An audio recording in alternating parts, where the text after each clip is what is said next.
नमस्कार, सुरागीलाल न्यूज के प्रदेश बुलेटिन में आप सभी का स्वागत है। आपके साथ मैं हूं रिया तोमर। आइए नजर डालते हैं आज की कुछ प्रमुख खबरों पर। हल्द्वानी में मुख्यमंत्री पुष्कर सिंह धामी ने दी सौगात। बीमार हाथी की सहायता के लिए सेना ने अपने हाथ बढ़ाए आगे। फॉरवर्ड प्रशासन ने वन अग्नि को लेकर तैयारियां की शुरू। रामनगर में संदिग्ध परिस्थितियों में एक युवक ने की आत्महत्या। वसूली न जमा कराने पर जमीन कुर्क। एसएसपी अल्मोड़ा की पुलिस टीम की सतर्कता से चरस तस्कर चढ़ा हत्या। बागेश्वर में हुई दोहरे हत्याकांड की वारदात। अब खबरें विस्तार से। हल्द्वानी में मुख्यमंत्री पुष्कर सिंह धामी ने 35.58 करोड़ रुपए की लागत से बने सीवरेज ट्रीटमेंट प्लांट और 3 करोड़ की लागत से बने लीगेसी बेस प्लांट का लोकार्पण किया। इस दौरान मुख्यमंत्री पुष्कर सिंह धामी ने हल्द्वानी लोकार्पण के बाद सभा को संबोधित करते हुए हल्द्वानी में अंतर्राष्ट्रीय स्तर के जू बनाए जाने के लिए बजट दिए जाने की भी घोषणा की है और इसके साथ ही देवभूमि को ड्रग्स फ्री करने के लिए अभियान में हल्द्वानी में एक नशा मुक्ति केंद्र खोलने की भी घोषणा। संवाददाता दीपक अधिकारी की रिपोर्ट।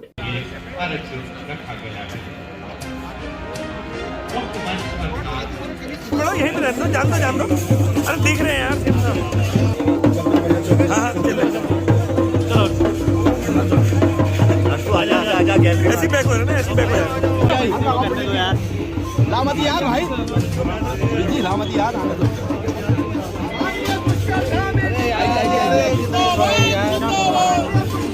हाथ लगा लेना, हाथ लगा लो, हाथ लगा लीजिए, आप भी लगाइए,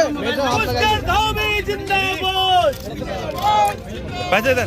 इस कार्यक्रम का लोकार्पण कर रहे हैं, संप्रेषित करते हैं। लोकार्पण के अवसर पर मुख्यमंत्रित्व काल और देखिए, ये माननीय प्रधानमंत्री आदरणीय मोदी जी के नेतृत्व में पूरे देश के अंदर जिस प्रकार से आज सभी शहरों को स्वच्छ बनाया जा रहा है, निर्मल गंगा का अभियान पूरे देश के अंदर चल रहा है, जिसमें गंगा और गंगा की जितनी भी सहायक नदियां हैं उन सभी को स्वच्छ रूप में आगे बढ़ाया जाए, आगे भेजा जाए। हल्द्वानी शहर में अमृत योजना के अंतर्गत आज इस सीवरेज प्लांट का जो लोकार्पण हुआ है, इससे निश्चित रूप से हल्द्वानी शहर के स्वच्छता में, यहाँ के पर्यावरण की दृष्टि से, यहाँ की सुविधा की दृष्टि से और विकास की दृष्टि से एक मील का पत्थर साबित होगा। और हमारा जो हल्द्वानी प्रमुख शहर है, उस शहर को ये योजना मिलने से कहीं ना कहीं मैं समझता हूँ कि पूरे उत्तराखंड के अंदर भी जो आगे का अभियान है हम लोग इसी रूप में आगे बढ़ाएंगे और हमारा संकल्प है कि उत्तराखंड के अंदर से माँ गंगा और उसकी जो सहायक नदियाँ हैं सभी स्वच्छ रूप में आगे जाएं। कई बड़ी घोषणाएं भी आज आपने की हैं, चाहे जू की हो या और दूसरी हो। यहाँ पर चूँकि पर्यटन की दृष्टि से हल्द्वानी शहर हमारा प्रमुख एक शहर है, एक द्वार है, इसलिए यहाँ पर एक चिड़ियाघर निश्चित रूप से होना चाहिए। और हल्द्वानी का जो हमारा सुशीला तिवारी जो अस्पताल है, जो हॉस्पिटल है, उस पर भी यह ज़रूरी है कि वहाँ पर सभी प्रकार की सुविधाएं हैं। उन सभी सुविधाओं को आगे बढ़ाने के लिए यहाँ के जनमानस को सभी प्रकार की दृष्टियों से, यहाँ पर स्वास्थ्य की दृष्टि से भी उनको सुविधाएं यहाँ प्राप्त हों और अच्छी सुविधाएं प्राप्त हों। इस एमएलडी का प्लांट है जिसकी लागत 35 करोड़ रुपया है और ये रिकॉर्ड टाइम में 2.5 वर्षों में बनकर खड़ा हुआ है, जिसमें 6-8 महीने कोविड में भी काम बंद रहा। और आपको बताने में बड़ा हर्ष हो रहा है कि ये उत्तराखंड में आज तक सबसे बड़ा एसटीपी है और इसके लिए मैं माननीय मुख्यमंत्री श्रीमान पुष्कर सिंह धामी जी का विशेष आभार इसलिए व्यक्त करना चाहता हूँ कि समय समय पर उनके द्वारा इसकी मॉनिटरिंग की गई। उन्होंने सदैव अधिकारियों से अपनी समीक्षा बैठक में कहा कि मुझे इन टाइम ये काम चाहिए, क्योंकि हल्द्वानी के विकास के लिए, हल्द्वानी शहर को संपूर्णता देने के लिए बहुत बड़ा कदम है। इसके साथ ही मैं माननीय प्रधानमंत्री जी को भी बहुत धन्यवाद देता हूँ, श्रीमान नरेंद्र भाई मोदी जी को, कि जिन्होंने पूरे उत्तराखंड में ऐसे एसटीपी और ऐसे वेस्ट प्लांट लगे ताकि उत्तराखंड की नैसर्गिक सौंदर्यता को बनाए रखने के लिए उन्होंने कदम उठाया। उनको भी हृदय से मैं आभार व्यक्त करना चाहता हूँ और बड़े हर्ष के साथ बताना चाहता हूँ कि आज लीगेसी वेस्ट ट्रीटमेंट प्लांट का भी आज लोकार्पण है, जो भी आज से कार्य शुरू करेगा, जिससे 90,000 मेट्रिक टन जो कूड़ा, पुरातन कूड़ा जो पड़ा है, लीगेसी वेस्ट पड़ा है, उसका भी निस्तारण जल्द किया जाएगा। तत्पश्चात वहाँ पर कंपोस्ट प्लांट लगेगा। दोनों योजनाओं के लिए माननीय मुख्यमंत्री जी, माननीय प्रधानमंत्री जी माननीय प्रभारी मंत्री माननीय सांसद श्रीमान अजय भट्ट जी का बहुत बहुत धन्यवाद। रामनगर के सावलदे में निजी पालतू हाथी के अगले दोनों पैरों में इन्फेक्शन हो गया, इसलिए उसे उसके पैरों पर खड़ा करने की कवायद जारी है। इसके लिए मिलिट्री इंजीनियरिंग सर्विस रुड़की की एक टीम ने हाथी को खड़ा करने के लिए एक स्ट्रक्चर बनाया है, जिसमें हाथी को बेल्ट और लकड़ियों की सहायता से खड़ा किया जा रहा है। संवाददाता कैलाश सुयल की रिपोर्ट।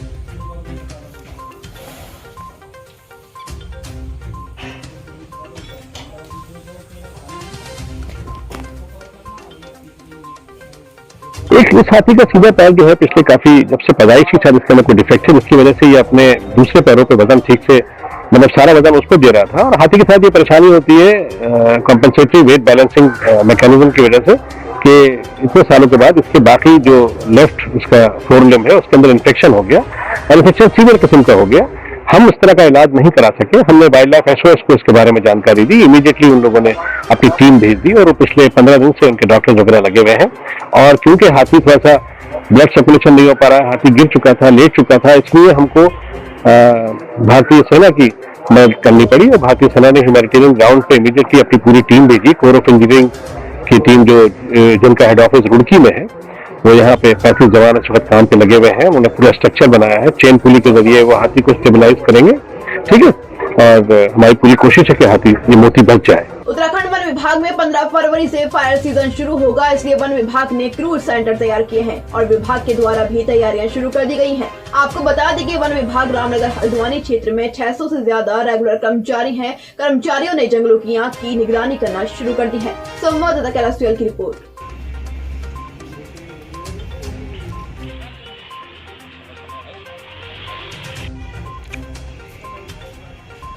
रामनगर वन प्रभाग में फायर सीजन के लिए तैयारियां की जा रही हैं आजकल। तो उसमें हमारे पास 34 जगह क्रूज स्टेशन हैं 5 रेंजों के अंतर्गत और 6 मास्टर कंट्रोल रूम हैं। और जितने भी फायर लाइंस हैं हमारे यहाँ लगभग 418 किलोमीटर फायर लाइंस है, जिसमें कि पैदल बटिया और वृक्षारोपण के चारों ओर की परिधि प्लस जो 100 फुटी 50 फुटी फायर लाइंस होती हैं और रोड साइड के जो एरियाज होते हैं उन सबको क्लियर किया जा रहा है। और आगे आने वाले टाइम में भी फायर सीजन के दौरान रोज की मॉर्निंग और इवनिंग ड्रिल में भी उनकी सफाई की जाएगी और प्रत्येक क्रूज स्टेशन पे 4 से 6 वन सुरक्षा श्रमिक रखे जाएंगे, जो कि पूरे फायर सीजन के दौरान वनाग्नि सुरक्षा का कार्य करते रहेंगे। गॉर्बेट टाइगर रिजर्व में फायर सीजन को लेकर समस्त तैयारियां अभी हमारे द्वारा पूर्ण कर ली गई हैं। जो भी फायर लाइन का काम है, फायर लाइन कटाव दुकान का और पैदल बटिया के किनारे, वृक्षारोपण स्टेशनों के किनारे या पीडब्ल्यूडी मार्ग या एनएच के किनारे समस्त जो फायर लाइनें हैं वो काट दी गई हैं और समय से ही उनको जला भी दिया जाएगा। साथ ही साथ नियमित दाहन के कार्य भी किए जा रहे हैं और इसके अतिरिक्त समस्त ईडीसी और जो भी जंगल से लगी हुई आबादी है उनको जागरूक किया जा रहा है। प्रत्येक रेंज में वनाग्नि सुरक्षा गोष्ठियां बनाई गई, आयोजित की जा रही हैं। तो इसके तहत कॉर्बेट की समस्त तैयारियां फायर सीजन को देखते हुए पूरी। Krishna mehndi and tattoo centre, ऐसी मेहंदी जो है कॉर्बेट तक मशहूर, अब आपके अपने शहर में एसआरएस मॉल में आपकी सेवा के लिए है तत्पर। तो आप भी आइए और सेवा का मौका दीजिए। रामनगर में एक युवक ने विषैले पदार्थ का सेवन कर आत्महत्या कर ली। घटना के बाद से मृतक के परिजनों में कोहराम मचा हुआ है।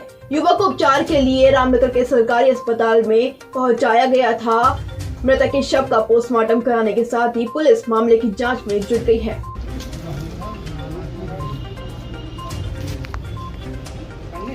कल एक सरकारी अस्पताल रामनगर से मेमो प्राप्त हुआ है जिसमें पवन नाम के युवक की पॉइजन से डेथ हुई है।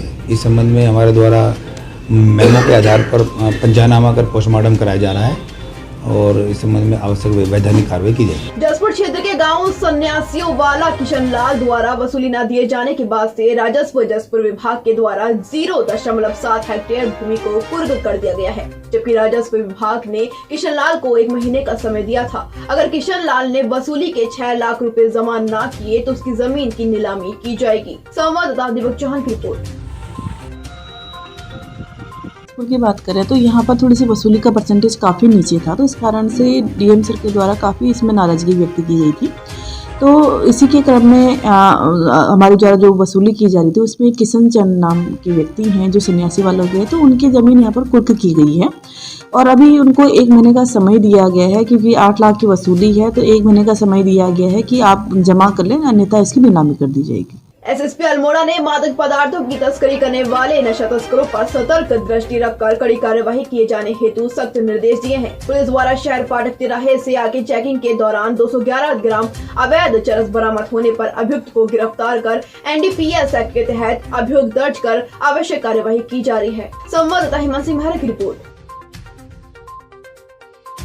दोहरे हत्याकांड से कतियूर घाटी दहल गई है। महिला और बच्ची की सिर कुचलकर निर्मम हत्या की गई है। पुलिस ने मामले की जांच शुरू कर दी है। संवाददाता हिमांशु सिंह महारा की रिपोर्ट।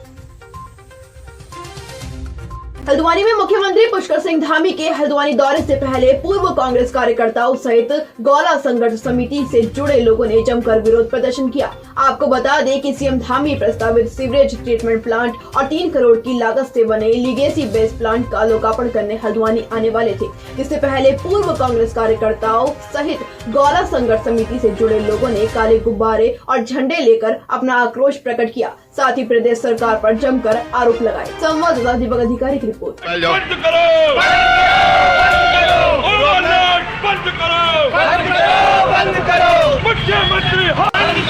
तो गोला संघर्ष समिति जो है इसलिए इनका विरोध कर रही है। एक तो इन्होंने जो है लीज नहीं कराई है और धोखे पे धोखा दे रही है सरकार, और दूसरी बात जो है नया भारत सरकार की बात मान रही है और न ये सुप्रीम कोर्ट की बात मान रही है सरकार।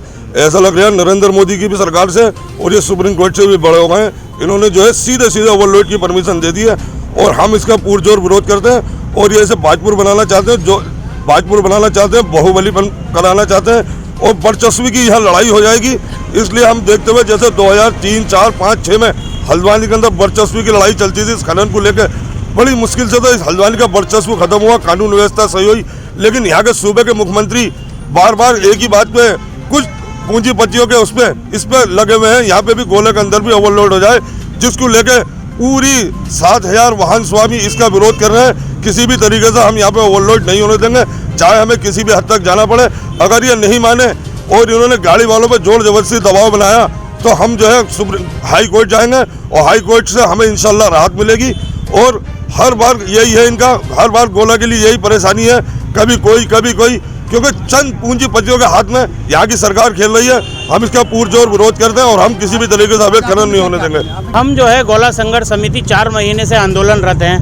पहले रॉयल्टी की लड़ाई हुई, उसके बाद लीज की लड़ाई अभी चली रही है। लीज की लड़ाई चलते चलते इन्होंने अब जो है ओवरलोड कर दिया है गोला में। एक खनन सचिव आदेश कर देते हैं सिर्फ कि अब जो है निकासी जो है 108 क्विंटल पे बंद नहीं होगी और आप जितना माल चाहें ले आएँ।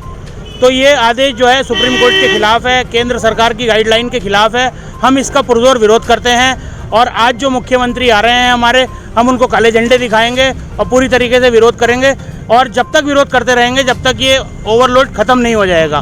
कहाँ हैं सब लोग? शाम की चाय तो एक साथ होनी चाहिए, सब लोग एक साथ बैठना ही नहीं चाहते।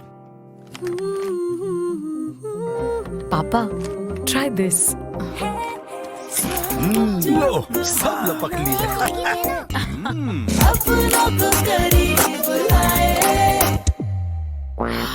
ये क्या हाल कर दिया है रूम का? बस कल से चाय मेरे रूम में। देवर पर नमकीन को करीब। राजस्व आयुक्त एवं सचिव चकबंदी चंद्रेश कुमार यादव ने जिला कार्यालय पहुंचकर चकबंदी कार्यालय का निरीक्षण किया तथा संबंधित अधिकारियों के साथ बैठक की। डीएम युगल किशोर पंत ने बताया कि जनपद में 400 उच्च पिच मार्ग खुले हैं और पुराने तालाबों को कब्जा मुक्त कराया जा रहा है। इतना ही नहीं, तालाबों का जीर्णोद्धार करते हुए अमृत सरोवर बनाए जा रहे हैं। संवाददाता दुर्गेश तिवारी की रिपोर्ट।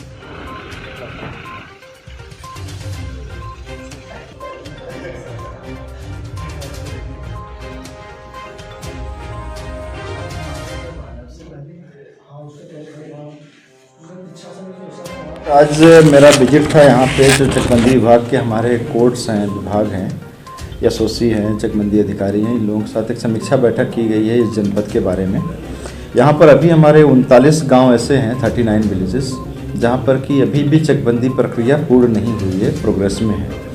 तो उसके बारे में रिव्यू किया गया है कि इनमें इन कार्यों को कैसे कितनी जल्दी इसको पूरा किया जाए, सो दैट कि इनको भी डिनोटिफाई किया जा सके। इसके अलावा अभी भी बहुत सारे केसेस लोगों के आ रहे हैं। लोग हमारे चकबंदी अधिकारी के यहाँ अपनी प्रॉब्लम्स को रखते हैं, शेयर करते हैं और उसमें इन लोगों का जो डिस्पोजल है उसको तेज करने के बारे में चर्चा की गई है और एक इनसे एसओपी बनाने के लिए कहा गया है ताकि उस पर भी एक त्वरित कार्रवाई की जा सके। केंद्रीय औषधीय एवं संगंध पौध संस्थान द्वारा आज किसानों के लिए एक दिवसीय किसान मेले का आयोजन किया गया, जिसमें उत्तराखंड सहित यूपी के किसानों ने भी शिरकत की। आपको बता दें कि मेले में सीमेप द्वारा किसानों को औषधीय पौधों की खेती के बारे में जानकारी देने के लिए स्टॉल लगाए गए। साथ ही संस्थान द्वारा किसानों के लिए मेंढक की पौध, लेमन ग्रास सहित तमाम मेडिसिन पौधों की बिक्री की गई है। संवाददाता दुर्गेश तिवारी की रिपोर्ट। वो सीमेप परिवार की तरफ से कुछ देकर हमारे आज के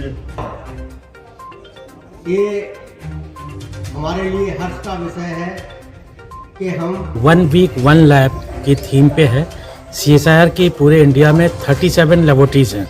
हर लेबोरेटरीज को एक वीक के लिए पब्लिक के लिए को दिखाना है कि हम क्या कर रहे हैं और किस तरह पब्लिक है चाहे स्टूडेंट्स हो सबको बताना है।